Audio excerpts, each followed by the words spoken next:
ఒక కడుపు నిండిన పండితుడు పట్టు పీతాంబరాలను కట్టుకొని ప్రవచనాలు చెప్పుకుంటూ గరికపాటి గారు మీరే. వాళ్ళల్లో మధ్యాహ్న భోజనం ముఖ్యమైనది, చదువు మిధ్యాహ్నం అయిపోయింది. చదువు ఎవడికి అక్కల్లా.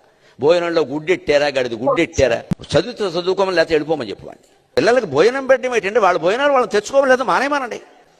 ఇటు పిల్లలకు భోజనం పెట్టి పుస్తకాలు ఇచ్చి యూనిఫార్మ్ ఇచ్చి ఇన్ని ఇస్తే వాడు చదువుతాడా? శోభనం పెళ్లి కొడుకులో మంచం ఎక్కి కూర్చుంటాడు.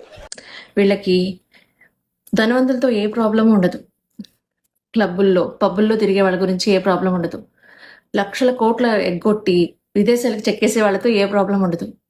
వీళ్ళ బాధ అంతా, ప్రాబ్లం అంతా పాపం ఒక పేదవాడి కంచంలో ఉండే మెతుకు మీద, వాడి బతుకు మీద, వాడికి ఇచ్చే ఒక ఆసరా పథకం మీద మాత్రమే ఉంటుంది.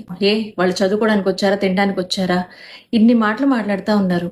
అసలుకి ఒక పేదవాడు తినే తిండి మీద ఎందుకండి మీకు? అసలుకి ఒక వయసు వచ్చిన తర్వాత మనం ఏమైనా మాట్లాడుతున్నాం అంటే విజ్ఞతతో మాట్లాడగలగాలి అని తెలియాలి. అట్లీస్ట్ ఒక ఒక కోడిగుడ్డు తినడం వల్ల వాడు సోవడం పెళ్లి కొడుకు అయిపోతాడా?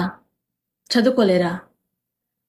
కొంతమంది అంట ట్యాబ్లు ఇస్తే పాడైపోతారు, తిండి పెడితే పాడైపోతారు, ఇంకా వాళ్ళు చచ్చిపోతే బాగుంటుందేమో వీళ్ళ దృష్టిలో.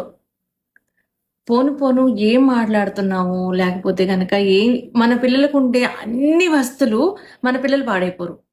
అదే పేదవాడికి ఏదన్నా ఇచ్చారంటే మాత్రం ఖచ్చితంగా వాడు పాడైపోతాడు. వాడు దేనికి పనికిరాని వాడైపోతాడు.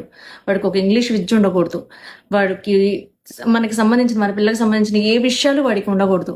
అదేమనంటే ఆయన ఇంతకంటే మన డబ్బుల్ని తీసుకొని వెళ్ళి విదేశాల్లోకి పారిపోయే వాళ్ళ మీద అసలు ఏ రోజు మనం మాట్లాడం. కేవలం పేదవాడు తిండి మీద మాత్రమే మాట్లాడగలుగుతున్నాం అని అంటే ఎంత దౌర్భాగ్యమైన స్థితిలో ఉన్నామో ఆలోచించు.